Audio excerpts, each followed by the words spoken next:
He's your problem now.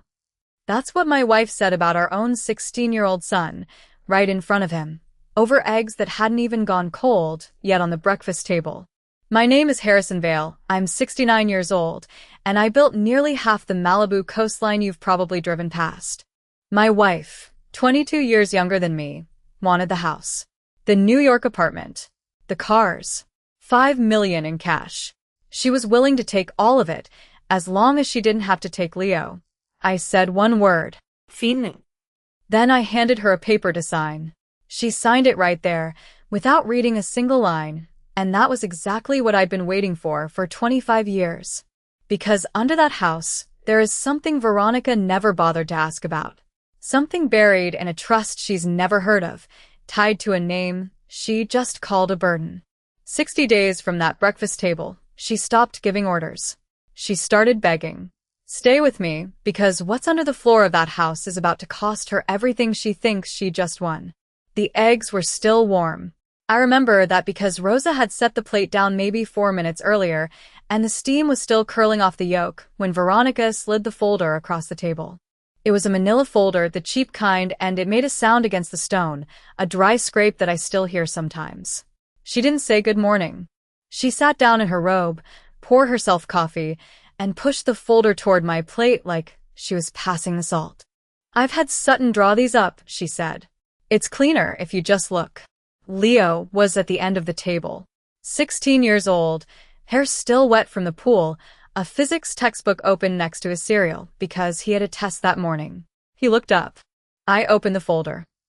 I want to tell you I was surprised. I wasn't, not really.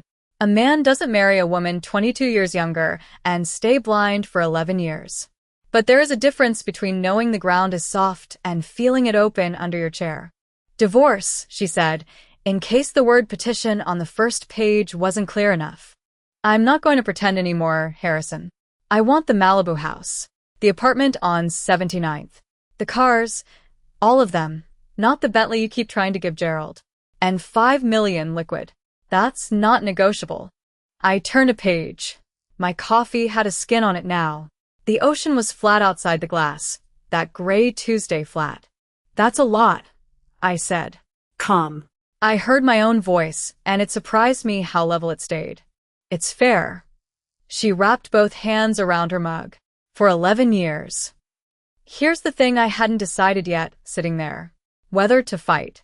25 years ago, when my first marriage came apart, I fought for 18 months and won a house I never lived in again. I promised myself I'd never do that again.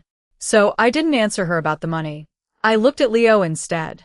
And Leo, I said. Something moved across her face. Not guilt. More like a person calculating a tip. That's the part one needs you to understand, she said. She didn't lower her voice. She didn't lean in so the boy wouldn't hear.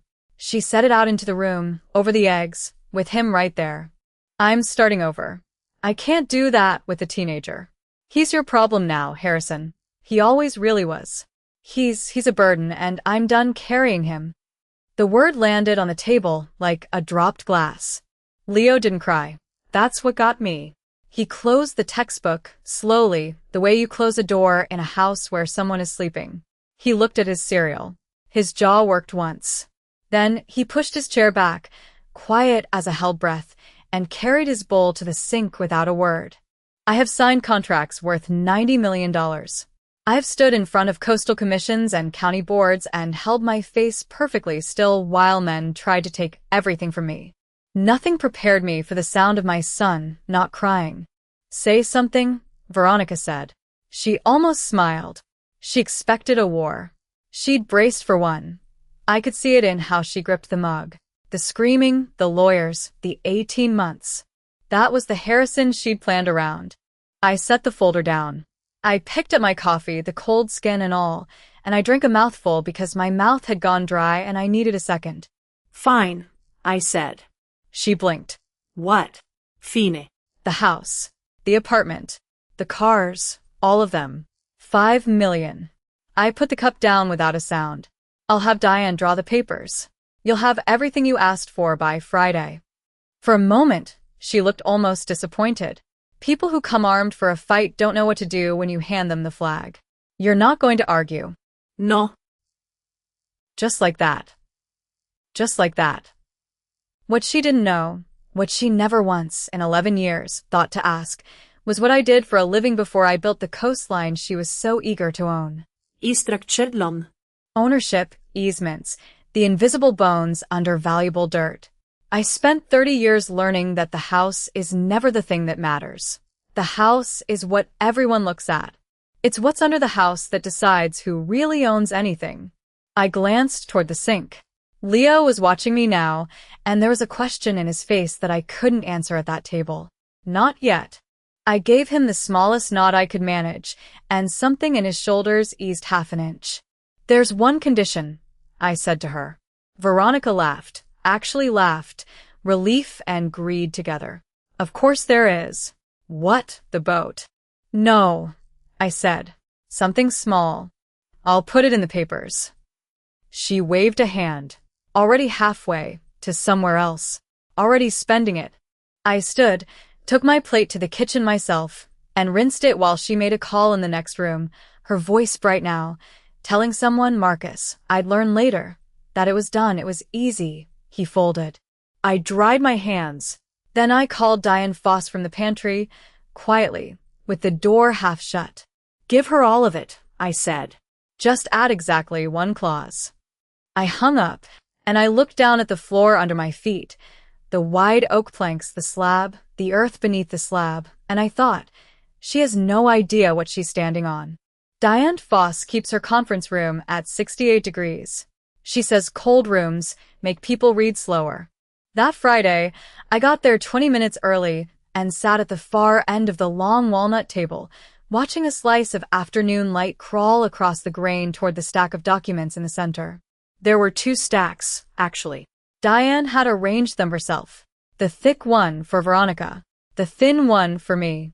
You understand what you're giving away, Diane said. Not a question.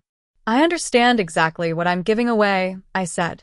She looked at me over her glasses for a long second, then went back to squaring the pages. Veronica arrived at 2:14. I heard her before I saw her. The click of heels on the marble hall, and a man's laugh, low and easy. The laugh of someone who already believes he's won. Marcus Dean walked in first, holding the door for her like a valet. 44, gray suit, a watch that cost more than most of the cars in the building's garage. He scanned the room the way I used to scan a lot before I bought it. Harrison, he said, warm as a handshake at a funeral. Good of you to make this civilized. I didn't stand. Sit wherever you like. Veronica didn't look at me. She set her handbag on the table, a soft thud, buttery leather, and pulled out a chair. The legs scraped the floor. She was already talking, half to Marcus, half to the air. The Malibu house first. I want the title cleared before the New York apartment. And the Aston, the Bentley, and the 2 Ferraris. All 4, not 3. I checked the registrations. They're all listed, Diane said quietly. And the $5 million. Wired, not a check. I'm not waiting 10 days for a check to clear. Wired, Diane said. Marcus put his hand over Veronica's on the table. I watched her let it stay there. 12 years I'd watched that hand of hers, the ring I'd put on it, the manicure I'd paid for, and now another man's fingers were laced through it 2 feet from my face, and the thing I felt was not what you'd think. It was closer to relief. Like setting down a suitcase you've carried so long you forgot it had weight. There's one condition, I said. Marcus smiled. Veronica finally looked at me. Of course there is. Diane slid a single page across the table. This is a permanent relinquishment, she said. It terminates all maternal rights and all future claims connected to Leo Vale. Custody, support, inheritance through him, any interest arising from him. Permanent. Irrevocable. Here is the part one need you to hear slowly because Diane read it slowly, on purpose. She reached the second paragraph, the one attached below the signature block, the appendix. This also covers, she began, the disposition of the underlying real property, including the ground lease encumbering the Malibu parcel, which... Stop. Veronica flicked 2 fingers in the air. I don't need the poetry, Diane. He wants me to sign away the kid. Fine. Where?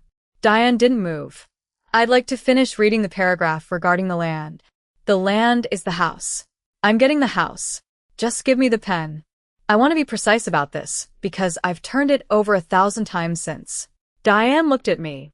Not a plea, a checkpoint. A last off-ramp she was legally obligated to offer. I gave her nothing. Not a nod, not a word. I let the silence sit there and do its work. Ma'am, Diane said, I'm advising you to read the appendix. And I'm telling you, I don't care about the appendix. Veronica pulled the page toward her, uncapped Diane's heavy black pen. I heard the little click of the cap, and signed. One line, then the next page, then the next. She didn't slow down once. Marcus leaned over her shoulder, scanning the asset schedule, not the clauses, murmuring, Good, good. Every time she turned a page. She signed the relinquishment last. Big, looping V. The pen dragged a small tear in the paper at the tail of the R because she pressed too hard, too fast. I still remember that tear. She gave up her son and never read the sentence that told her what she was actually keeping. A house that sits on ground she no longer had any way to own. Diane collected the pages. That's everything, she said. Veronica stood, already sliding back into her coat. Send Malibu's title to my attorney by Monday. She still didn't say Leo's name. Not once, the whole hour. They walked out ahead of me. In the hall, Marcus leaned close to her ear. He didn't know how the marble carries sound in that building, and I heard it clean. See? Told you. The old man's gone soft. Veronica laughed. I stayed in my chair. Diane closed the folder, looked at me across that cold, bright table, and gave me one small, slow nod. The apartment had 2 bedrooms, a galley kitchen, and a window that looked out on a parking structure. I signed the lease on a Monday. The building was on Ashland, 12 minutes from Leo's school, and the elevator smelled like someone else's cooking. I remember standing in the empty living room with a box in my arms, listening to the hum of the refrigerator, and thinking that the whole space would fit inside the Malibu foyer. Leo carried up 2 boxes and set them down without a word. That was the pattern for 3 days. He carried, he stacked, he didn't speak. I let him have the quiet. A man who has spent 40 years reading rooms knows when a boy is not ready to be reached. On the 4th night, I made pasta, badly. The sauce came from a jar, and I overcooked the noodles, and we ate at a folding card table because the real one hadn't come yet. The fork scraped the paper plate. Leo pushed his food around and finally looked up. Why did you just give it all to her? I set my fork down. It was cleaner that way. Cleaner. He said the word like it tasted wrong. You gave her the house, my room, the pool. You gave her the 4 cars you never even drive. And you didn't fight for any of it. I wanted to tell him. God, I wanted to. The whole thing was sitting under my tongue like a stone. But if I told a 16-year-old what I had built, he would carry it in his face, and Veronica read faces better than she read contracts. Some things are worth more than a house, I said. That's not an answer. He stood up so fast the card table rocked. You were never there. Mom was the one who, he stopped himself. His jaw worked. You let her do everything. You worked, and now you let her take everything. You're good at letting go, Dad. You've been letting go my whole life. The refrigerator hummed. I didn't defend myself, because the part about being absent was true, and a lie won't build a foundation. He went to his room. The door didn't slam. Somehow that was worse. I sat at the card table for a long time. I thought about the 20 years I'd spent closing deals in cities where my son was asleep in a different time zone. I had told myself I was building something for him. But a boy doesn't grow up inside a trust document. He grows up at a card table, eating bad pasta, wondering why his father won't fight. The next morning I found him at that same table before school, hunched over a spiral notebook, drawing. I didn't say anything at first. I poured coffee and looked over his shoulder. It was the Malibu house. He was drawing it from memory, and he was drawing it exactly. The long spine of the roofline, the way the west wing stepped down toward the cliff, the 8 columns across the front that I had argued with the architect about for a month. That's good, I said and meant it. He didn't look up. I remember all of it. His pencil moved to the bottom of the page below the house, and he began sketching a horizontal band beneath the structure, the grade line, the retaining wall, the footings. Most people draw a house sitting on the ground, but it doesn't sit on the ground. It sits in it. The foundation goes down almost 14 feet on the ocean side because of the slope. See? I set my coffee down very carefully. Where did you learn that? I looked it up, and I remember the men digging when I was little. He kept shading the footings, patient, precise, the way I used to watch surveyors work a lot line. The house is just the part everyone looks at. The part that matters is under it. Nobody thinks about it, but if the ground under it moves, the whole thing's worthless. I have negotiated with men who could ruin me, and I have kept my voice level while they tried. I kept it level now. But my heart was doing something complicated behind my ribs because my son had just described, without knowing it, the exact thing I had spent 25 years and one very quiet Friday afternoon protecting. You have a good eye, I said. You'd make an architect. For the first time in 4 days, he almost smiled. Maybe. He turned the page toward me so I could see the whole drawing, the house he thought his mother had won, floating above the ground I knew she would never own. He tapped the pencil against the foundation line, thinking. Then his face changed, the way a face changes when a memory surfaces from deep water. Dad. He was still looking at the drawing. I remember there was a hatch. Under the floor, in the living room, near the fireplace. A cellar door. He looked up at me. Where does it go? I did not move. The coffee steamed between us, and for one long moment I forgot how to answer my own son. The cabinet door under the stairs. That was where the drawings went, I told him. Old blueprints, a survey map, the kind of paper nobody looks at twice. Leo studied my face the way he studies a building, looking for the load-bearing part. Then his pencil went back to the page, and I let the subject sit. The phone rang at 11:40 at night. I key my ringer off after 10. It buzzed against the nightstand, walked itself an inch across the wood, and the screen lit the ceiling.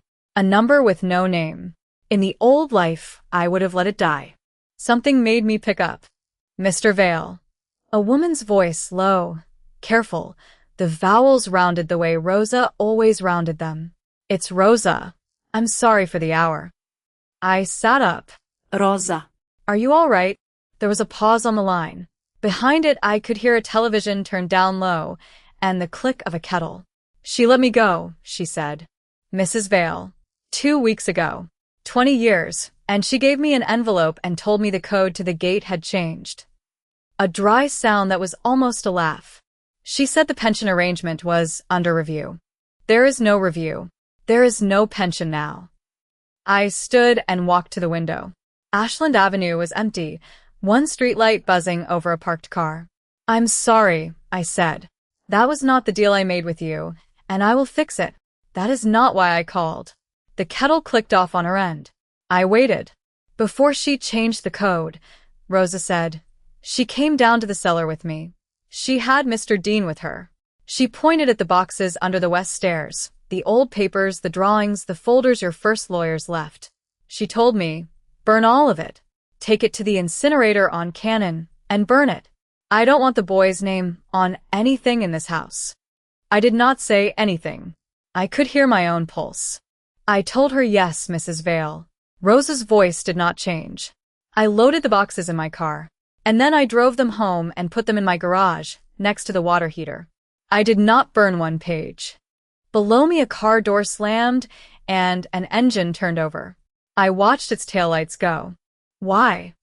I asked. It came out quieter than I meant. Because I raised that boy more than she did, she said, and you do not burn a child's papers because a woman is in a hurry to be rid of him. A breath. And because there is more. I need you to come get it in person, Mr. Vale. Not over the phone. I was already looking for my shoes. I did not sleep. At 6 I left a note for Leo, errand, back by 9, their cereal, and drove out to the small stucco house Rosa rents off Topanga Canyon Boulevard. The morning smelled of eucalyptus and cold asphalt. She opened the door before I knocked, in a cardigan, her hair pinned, and she led me straight through to the garage without offering coffee. That told me she was frightened. The box was where she said. Banker's cardboard, soft at the corners, a rubber band gone brittle around it. On top of it sat a small silver recorder, the kind we used to dictate letters on, 20 years out of date. I kept this in my apron the last month, Rosa said. She did not touch it. The morning she told me to burn everything. And another time, in the kitchen, when Mr. Dean was there. Her jaw set. You should hear how they talk about Leo when they think the help has gone home. I picked up the recorder. It was lighter than I remembered those being. My thumb found the worn ridge of the play button and did not press it. Not yet. Not standing in someone's garage before 7 in the morning. She cut your pension, I said. She did more than that. Rosa looked at me steadily. She made me sign a paper too, Mr. Vale. Mine I read. A thin smile. I have wanted to give this to someone for a long time. I set the recorder in my breast pocket, over the heartbeat, and knelt to the box. I lifted the flap. The smell of old toner and damp paper came up at me, surveys folded into eights, the original trust map with Diane's firm's blue stamp in the corner, a diagram of the West Foundation with the 14-foot measurement I already knew by heart. My hands were steady. That surprised me. And underneath all of it, flat against the cardboard, was a business envelope. Cream. Sealed. A date written across the front in a hand I have used my whole life. The number 9's the way I make them, closed at the loop. The date was 25 years ago. I did not remember writing it. I did not remember there being anything left to write when the trust was done. I turned it over in the gray garage light. Rosa was watching me, and the handwriting on the front was my own. I forgot I buried this here, I said. The envelope was heavier than paper should be. I sat down at the small kitchen table on Ashland, the one with the wobble in the left leg, and I slid my thumb under the flap. Diane had driven over from her office with 2 coffees and her reading glasses already on. She didn't take off her coat. You want him here for this? She asked, tipping her head toward the hallway. Leo, I called. Come sit down. He came out in a gray hoodie, sketchpad still in his hand, that drawing of the Malibu house shading the corner of the page. He looked at the envelope, then at Diane, then at me. He didn't say anything. He pulled out the 3rd chair. It scraped on the linoleum.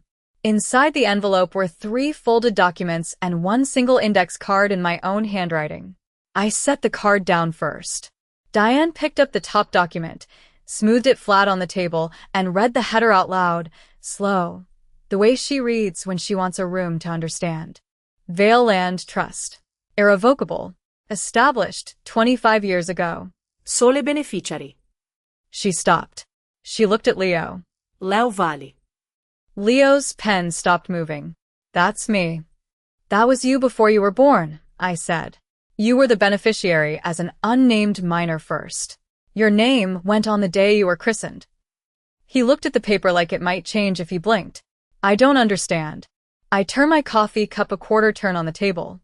Here is the part one had rehearsed for years and never once said out loud. When I built the Malibu house, I didn't build one thing. I built 2. There's the house, the walls, the 8 columns across the front, the roof, everything you can touch. That's one asset. And there's the land underneath it, the dirt.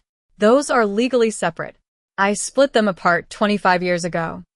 I tapped the trust document. The land went into this. Into your name, locked, where I could never take it back and neither could anyone else. Not a court, not a wife, not me. Diane slid the 2nd document across to Leo. The house company doesn't own the ground it sits on, she said. It leases it. From him. She nodded at the boy.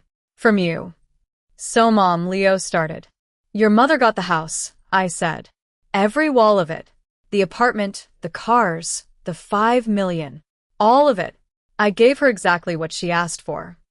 I paused. She didn't ask for the ground. The refrigerator hummed. Outside, a car alarm went off 2 streets over and stopped. Leo set his sketchpad flat. You said there was a hidden clause. In the papers she signed. Diane's mouth did something that wasn't quite a smile. She read from the 3rd page, and this time she read it word for word, the way she'd try to read it to Veronica at 2:14 on a Friday while Veronica said, just give me the pen. Upon transfer of the residence to any party outside the Vale bloodline, the ground lease terminates automatically. The new owner shall thereafter pay fair market ground rent, retroactive and ongoing. The word sat there. Say that in plain, Leo said. I did. The lease that lets the house sit on the land for almost nothing, that lease only works for family. For a Vale. The second the house belonged to someone who isn't your blood, the cheap lease dies. And your mother stopped being family the day she signed away every claim to you. I turned the index card over, so he could read my own writing. A number. A date. A monthly figure. The land under that house rents at $60,000 a month, Leo. Market rate. Plus back taxes on ground she never told the county she was leasing. Roughly $500,000 coming due. Leo read the card twice. Then he set it down very gently, like it was hot. She owns the house, he said slowly, but she has to pay you $60,000 a month to keep it standing on your dirt. On your dirt, I said. Not mine. Yours. I only manage it until you're 25. He was quiet a long time. His thumb moved over the corner of his own drawing, over the foundation he'd sketched from memory, 14 feet deep, the part he could never have known he was tracing. You did this before I existed, he said. Not a question. His voice cracked on the last word, and he pretended it didn't. You protected me before you even knew me. I didn't name what that did to me. I picked up my coffee, and it had gone cold, and I drank it anyway. I wasn't a good father to your face, I said. I was a good father to your name. It was the only way I knew how to love anybody. I'm sorry it took this to show you. Leo wiped his face fast with the back of his wrist and looked at the window so I couldn't see. Rose's box sat by the door, the recorder inside it, the voice of his mother calling him a burden still trapped on that little machine. He hadn't asked to hear it yet. I wasn't going to make him. Diane had gone still across the table. She'd been reading the fourth thing, the affidavit copy, the release Veronica signed. She took her glasses off. She folded them. When Diane folds her glasses instead of putting them away, something is wrong. Harrison, she said. There's a hole. Where? Here. She turned the release around. Her finger sat on the line above Veronica's signature. The whole structure stands on this. On her giving up all claim to Leo, freely. But if she proves the signature was coerced, that you pressured her, that she didn't understand what she waived, this release collapses. And if the release collapses, she's family again. And if she's family again, the cheap lease comes back, I said. The trust can be challenged. Diane looked at me over the folded glasses. And you gave her the one thing that could do it. I set the cold cup down. I had built this for 25 years. And I had left a door open.